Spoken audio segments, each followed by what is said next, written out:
Hey guys, this is Nicole Van Tassel, and thank you for joining me today. I'm running a few minutes late. So today we are talking about motivation and understanding our students' will to work in the classroom. So, I'm Nicole Van Tassel, and I'm the creator of I Explore Science. Before we dive in, I actually want to share with you something I was so excited to receive. So this is an email I got from a teacher who's a part of I Explore Academy, and I get a lot of questions about, testing and is this going to prepare our students for our state tests and all of that.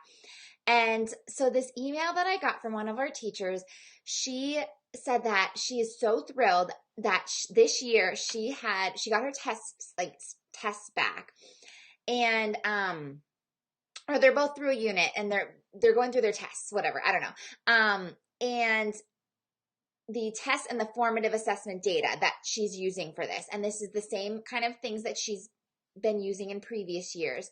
But her students are actually testing ridiculously better. She said an 80%, average test scores were around 80%. And these were not advanced classes. These were IEP students. Everybody was just learning. And she said, it feels so strange. It doesn't feel like they're learning. In her head, it doesn't feel like they're learning because they're not taking as many notes. Did they really learn through this lab? Did they learn through this activity? But the actual test data, the formative assessment data, it's actually showing that it is learning. And so she just sent an email and said, thank you for guiding me through this journey and showing me that there's this better way to teach. And even though it feels so weird and so strange, it is actually working. So I was super excited to get that email. I wanted to share that because I know it feels really weird when you start with this journey, and you start using these practices. And one of those big things is, are my students gonna actually learn, and are they gonna test okay, and how is this gonna work? But it really does work. Your students will learn. Okay, so we're going to talk about motivation though, and because motivation is a big part of learning, because the reality is we can talk all we want, but we can't necessarily force our students to learn. That is a process that they have to go through, that their brains have to get through. So how do we do that? How do we get them to learn? All right, what we're going to be looking at, are your learners wilting or are they blooming? What your learners actually need from you. So what are the barriers to motivation and how we can overcome those? And this is the brain science part of it. And then embracing, some more of the brain science, embracing what actually fuels our students' drive to learn, and really what we're doing in the classroom to embrace that brain science part of it. So again, my name is Nicole Van Tassel. I'm the founder of I Explore Science, I Explore Academy, and this group, I created this Facebook group as a home base to provide, support to all of you. I love working with my teachers in I Explore Academy. I love providing professional development to some of the districts and IU units and schools and everything that I've been doing. But this is just a way to reach so many more of you. And so I'm having fun doing Facebook as well. Anyway, just wanted to introduce myself in case we're not connected. Okay, so looking back at my own life, and reflection is really an important thing that we need to do as teachers. And you can see so many examples of your own learning and your own learning process if you just take a little bit of time to reflect on how you learn, or in observing your own children, or even just taking time in your classroom to observe your own students. And I know it's hard to do that in a classroom when you're busy and there's lots of students, but that reflection can really lead to a lot of insightful observations that can help you better understand everything that we're talking about here. So in my own life, thinking back of when have I been really motivated to do a wonderful job, or have felt really driven to excel, and when has my motivation been impacted in maybe negative ways? And obviously there's a lot of things that can go into this, but there are two examples when I can think of somebody else, like a teacher, having a really huge impact on my motivation. One was in a not so good way, that's my wilting, and one was in a positive way, and that's my blooming. And I'm going to just really quickly go over, share this story with you. Also, disclaimer, I'm a super type A, hyper motivated kind of person in general. If you haven't noticed, I kind of want to do all of the things and do all of them immediately. And I have trouble, with people who are oh, we can get to it when we get to it. Cause I'm like, oh, we got to get it done right now. Come on, let's go. Let's go. Okay. So to have an impact on my motivation, it's got to be pretty bad. But my student teaching semester was awful. It was, my cooperative teacher was pretty much just the worst, just mean, derogatory, like just abandoned me kind of in the classroom, and then just mean. So we're just gonna leave it at that. But I basically finished my semester not even wanting to like be a teacher anymore, pretty much at that point. So this was a very extreme example of an impact we can have on motivation. But in general, some of the things that so you're obviously not going to be doing these things. You're not going to be totally abandoning your students. You're not going to be using words like garbage or we'd laugh at this or we'd laugh at you, or being overly critical and nitpicking every single mistake, or just being rude and acting like, why are you in here? Why are you eating lunch with me? Like, you're not going to be doing these things to your students, I would assume. You are a wonderful, caring teacher. You obviously care about your students or you wouldn't be here. So I'm going to assume you are not going to be doing those things. However, again, I was a super motivated person. And so to impact my motivation, it was pretty extreme. Even when we do some of these like little minor things, like minor corrections or minor critiques, we could be having impacts on our students who are less motivated. And that I'm not trying to get to, I'm not trying to say like you can't ever correct a student or you can't ever critique a student or ever provide feedback. That's not the point that we're talking about here. But the point is that like our actions and our words and our actions impact student motivation. So we do sometimes have to correct, and we do sometimes have to critique or provide feedback. When we engage in argumentation, we talk about critiquing models, critiquing ideas. We have to be willing to be wrong. That's part of learning. That's part of this NGSS, making mistakes, right? So that is literally part of the process. So how do we do it in a way that's not going to impact motivation? So that's one of the things, because what we're doing can really cause our students to wilt. So we have to figure out how can we identify like the things that go into motivation, so that when we do have to critique and we do have to offer feedback and we do have to do all of those stuff, we're not going to impact motivation. Okay, so that's just the first example. We can have an impact on motivation, and it can be a bad way. We can also have an impact on motivation, and it can be a wonderful thing. My creative writing class, I remember I had this teacher who would write these like comments on the sides of our papers, and they were always just like really simple, funny things.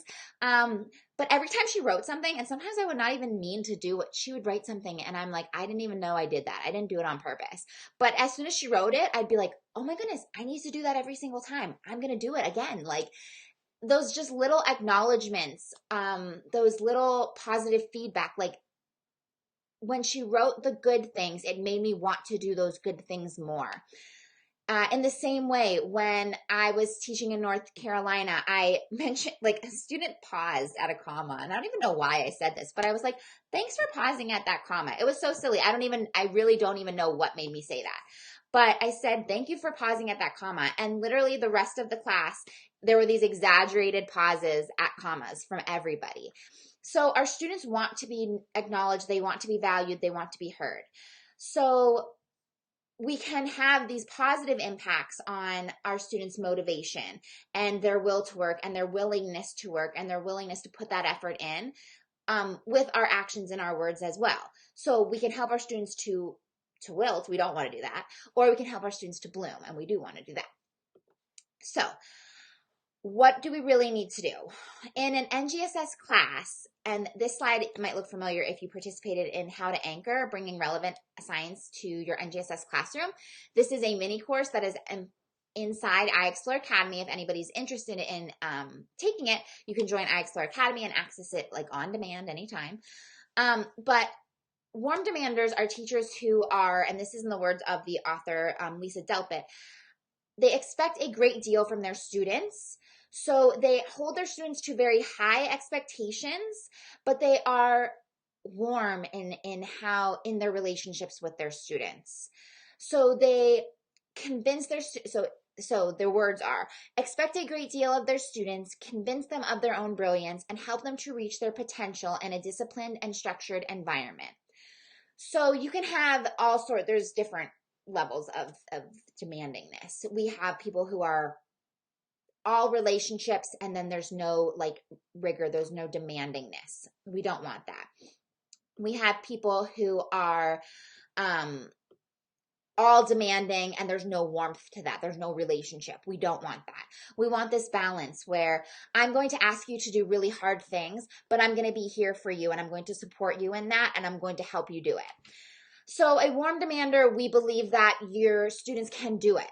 We believe that our students are capable of doing this. And the research shows that it is. Limitations in achievement are not due to any sort of genetics. They're just due to our inability to really draw out what our students' abilities are, our students' like just innate gifts. Our warm demanders are able to build trust and build relationships.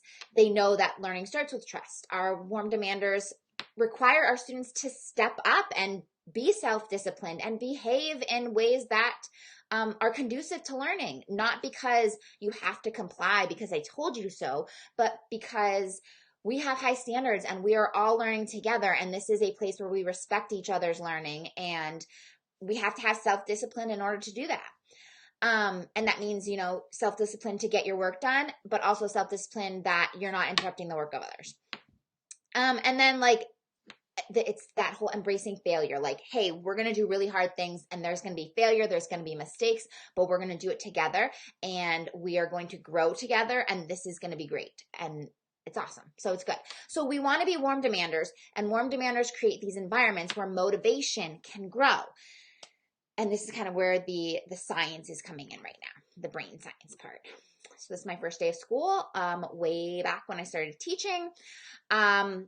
Got through student teaching. I did some other stuff in the education field. I worked at a college for a little while, did some tutoring in their learning department. Worked in post-secondary adult ed classes and things like that. Eventually I found my way back to a classroom, thankfully, and I'm so glad that I did that. But I still had a really hard first couple of years. I realized as soon as I got back in the classroom that I loved teaching, and I'm glad that I came back to K through 12 ed. But I also realized that, oh man, college did not really prepare me for this. There were so many skills that I didn't have the opportunity to learn by doing, and it was hard. Your first few years as a teacher, we all know they're hard. Thankfully, I had an academic coach who taught me the power of relationships. So I know I've said it before. This is you rolling your eyes, oh, you're not seeing. You didn't see any of me. You didn't get to see my beautiful picture of, I'm going to show you. This is my first day of school. First day of school there. Rolling your eyes. Okay. So if this is you rolling your eyes at me because I talk about relationships a lot, I know. Relationships, however, are so important, and they're not just important for management, they're important for learning. And for right now, they're important for motivation, and we're going to talk about why. So if we think about motivation, relationships either have the power to motivate our students forward, so to grow and to thrive and to push themselves to be more. So that's my creative writing teacher, pushing myself, growing, wanting to she said, oh, I noticed how you did this. And I'm like, oh, shoot, I didn't even do that on purpose, but I want to do it more because she thought I did it on purpose. And she thinks I'm a great writer, and I want to be a great writer because she thinks I am. Or they have the power to squash learning and lead to resentment and withdrawal, even if it doesn't logically make sense. It didn't make sense for me to be well, he was mean, and so I don't want to be a teacher anymore. That doesn't make sense for me. It was pushing me out of something that I loved, but it still was pushing me away. So my academic coach, Melanie, taught me that classroom management, the power of relationships for classroom management. But we were actually talking about test scores and things like that, which is kind of funny because we talked about test scores at the beginning here. But she was just sharing how once you have your kids on board with you and once you have relationships, you can get your students to do kind of anything. Like, they will work so hard for you if you have a good relationship with them, if you believe in them, if they believe in you. Like, they will try whatever, they will do whatever you ask them to do. So she was talking about how, they had to take these district diagnostic assessments. They don't have any reflection on the student. They reflected on the teachers' evaluations. And most of the time, for a lot of students, the students are just like, don't care, not going to try, whatever. But her students, they knew that they were important. She said, I need you to try on this. And her students tried just because of that. Even though it was risky for them to try, because anytime you try, it's a risk of failing. Even though it was hard work for them to try when they could have just X'd out whatever box they wanted and moved on with their lives. They tried because they had a good relationship with her and they wanted to do their best for her. So she truly believed that with good relationships, you could get your students to do anything. And then when I learned about the brain science behind it all, I understood all of why that was possible. Okay, so again, this is, might look familiar. It's from that How to Anchor slides, but it kind of summarizes those brain goals. And we're going to focus here on why your brain goals and how this explains why some of your students are so easily motivated and others really struggle getting motivated, why some of those students are going to work for one teacher and then are not going to work in another class, what makes one student willing to put in the extra effort and then the other student is not even picking up their pencil. And it's really it's understanding these brain goals. So your brain, it has some basic survival goals. Your brain wants to avoid threats, physical, emotional, or social. And interestingly, your brain doesn't really perceive a difference between a social threat and like a physical threat. So it feels like, in terms of like fear, being ostracized from the group is just as scary as being like punched in the gut. It perceives that pain in much the same way. So it wants to avoid both of those threats in just the same way. It doesn't want to be embarrassed in front of its peers, just like it doesn't want to be punched in the face. So it's going to do whatever it takes to avoid a social threat, just like it's going to do whatever it takes to avoid a physical threat. Obviously, it wants to be happy. It wants to be part of a community. It wants to survive better. It wants to improve and grow and thrive. But it only gets to do that if it really can do the first two, if it can avoid threats and if it can find ways to be like, to seek happiness or to feel happy. So what does that have to do with our kids? So why are some kids so motivated and others are not?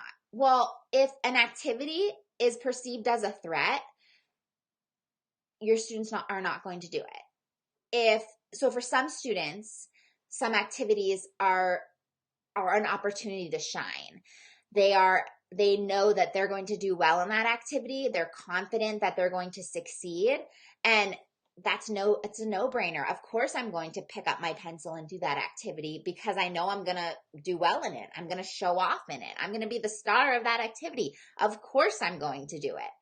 And then other students look at that activity and no way, that's an opportunity to fail. That is an opportunity to be embarrassed. That is an opportunity for everybody to see how much I don't know about science. And there goes your motivation. Your students are simply not going to do the work. Why do some students work in one class and work in another? The same thing. There's your one class has the community, one class has the relationships, one class has the safe space where there is no threat, where they have the safety of being able to make those mistakes or to share their ideas or to just feel comfortable discussing and talking and being willing, like, I think this teacher believes in me, so I'm going to be willing to make that extra effort. And the other class simply does not. So they don't want to engage. Why do some students make the extra effort? And why are some not picking up the pencil? Again, it's not worth the risk for some students. It is, while others, for sure, I know I'm going to be successful, I'm going to do it. So knowing those brain goals, actually, let's look at the science of motivation as well, too.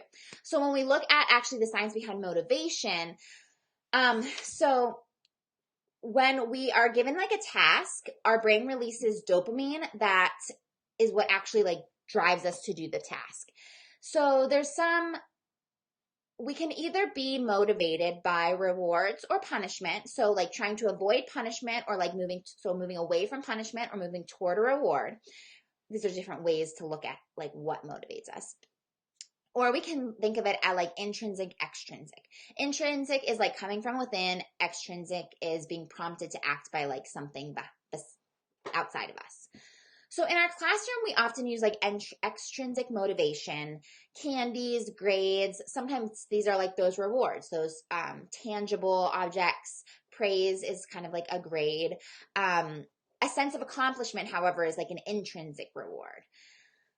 These are obviously just big, broad things. There's lots of nuances within them. An intrinsic reward is kind of like, could be like creativity and getting to express yourself is intrinsically motivating or intrinsically rewarding. It gives you good feelings. So there's been research done on what motivates us, and for sure, like avoiding punishment motivates us, avoiding pain motivates us, avoiding a sense of failure, avoiding yelling, getting in trouble, all of that motivates us. It motivates us to the extrinsic, the reward. We can motivate our kids. We can motivate ourselves if we have the potential of like getting a raise or getting a piece of candy or whatever. However, research has shown that the quality of work, so the best type of work, happens when you have some type of intrinsic motivation. So it might be paired with extrinsic, like maybe you have the potential to get a raise, but you're not going to necessarily, like people just typically don't put in their very best efforts if there's not some sort of intrinsic motivation there as well. If you don't have some sort of prompting from within, like you're not loving the work, or so intrinsic, you're loving the work, you're feeling valued, you're wanting to contribute, maybe it's to your family or to your community. There's something there that makes you want to do it besides the raise. Like the raise is great, but you're like, there's still something that's paired with it that's really driving you to do it. So really the science says that yes, we can add all those extrinsic things, but really, the best type of work we're going to get from our students is when we bring in the intrinsic. Oh, you're not seeing any of this. I'm so sorry. I hate it when it doesn't update it. Now you see it. So the best type of motivation is coming in when we are bringing in the intrinsic. So what does that mean for our students? It means that, or in our classrooms, it means that we need to kind of rethink how we bring in like motivation. We can still have our extrinsic systems. We have maybe it's a classroom management reward system. We have extrinsic grades. That is a form of, motivation. It's a form of assessment, but I mean, realistically, it is also some form of motivation for some students, like do this so you can get a good grade, right? But we have to pair it with intrinsic. So part of it, we need to get past the barriers that prevent motivation. And that's where the relationships coming in. That's where the relationships come in. So we can build relationships where we can show students that they are valued, and we can inspire them to love the work that we're doing. And we can create a culture where their contributions are recognized as important and valued and relevant. So all of these things that we do in terms of building our community and building our relationships create places that feed that intrinsic motivation and those intrinsic rewards. Like my teacher recognizing like, wow, she's a good, like, I don't even if she didn't believe I was a good writer, I thought she thought I was a good writer. So it made me want to live up to her belief in me, and it made me want to be a good writer. So it made me work harder. It made me want to live up to what she believed about me. So we can create that kind of culture and that community and that environment by simply the relationships that we build with our students and the community that we build with our students. And that safe space keeps them safe from that punishment, that pain, the social, obviously, I don't think you're beating any of your students, but it keeps them willing to, it keeps that barrier from preventing the motivation. So it allows our students to overcome those barriers to motivation, those relationship problems. We also need to grab onto what motivates them intrinsically. So this is where we're capitalizing on their curiosity. We're giving them ownership of giving ownership of their storylines by incorporating their questions. We are giving them a sense of accomplishment as they are exploring and discovering. These are all things that we do in our, awesome 3-dimensional, and dare I even say maybe like 5-dimensional, when we start bringing in that identity and interest into our storylines, instruction. And these things all feed into this intrinsic motivation. So when we are building relationships and developing that kind of culture, we are basically removing those barriers to motivation. And then when we're embracing all of those things that really go into 3-dimensional learning, the student questioning, the storylines, the exploration and discovery, we're bringing in all of the stuff that goes into building intrinsic motivation. And that really allows us to meet our students' needs at those like lower levels so that they can learn at those higher levels. So our students need to feel safe. They need to release those hormones that tell the amygdala, the brain's guard dog, to like chill out, stand down, everything's okay. They need to be comfortable taking risks so that they can make mistakes and learn from those mistakes. These are base instincts. They have to get through it. And once our students get through, their brains, chill out and they can get beyond these like kind of lower order things, that's when we can engage these students in this like higher level learning. So that accomplishes the relationships and the community and all of that, removes those barriers to motivation. Then again, we take advantage of how motivation works. We cultivate that curiosity, shift that ownership, give them those feelings of being acknowledged and valued. That triggers the intrinsic reward system.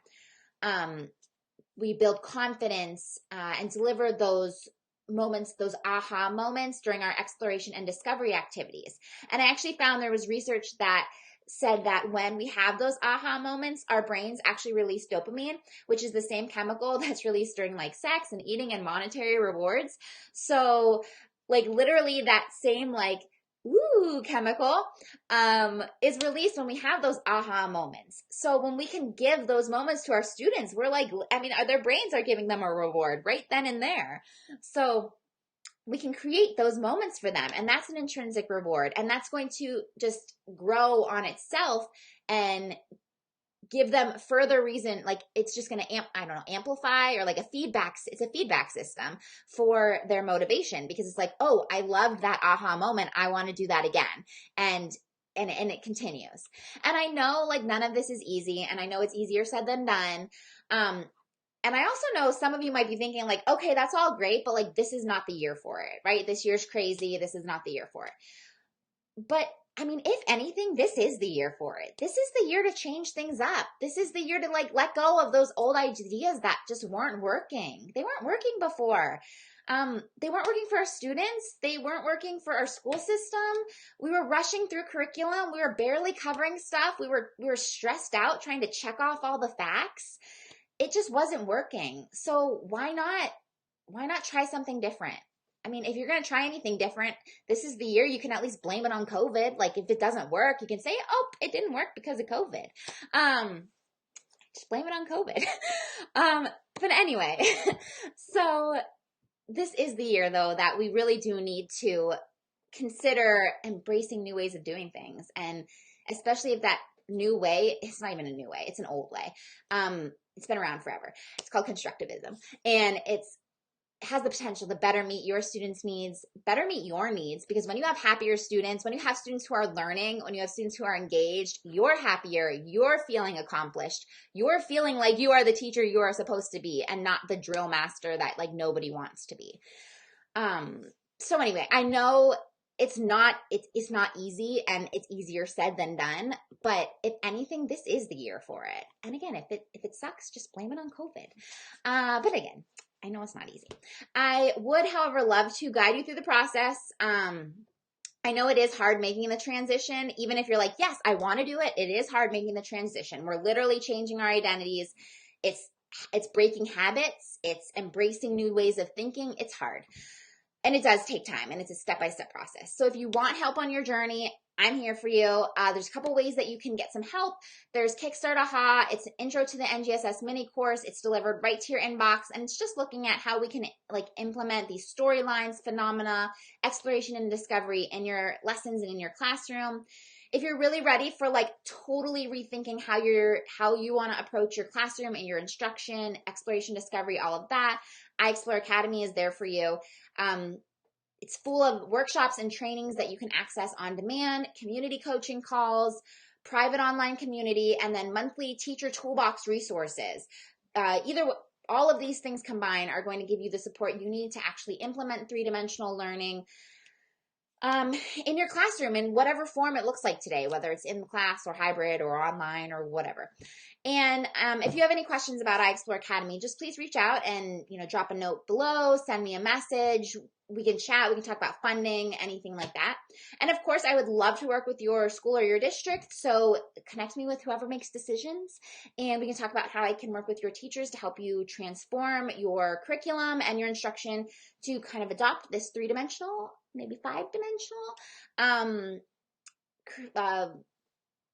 approach, and develop some awesome lessons and storylines and curriculum, and just meet the needs of all of your students as you guys are getting the hang of this NGSS phenomenon-based, style of learning. Okay, thank you so much for joining me today. I'm going to go pick up my kids, and I will chat with you later. Leave a note, drop a message if there's any questions. If I can help you with anything, leave a GIF, because GIFs are fun. Even if you have no questions, GIFs are always fun. I will chat with you guys later. Have a wonderful one.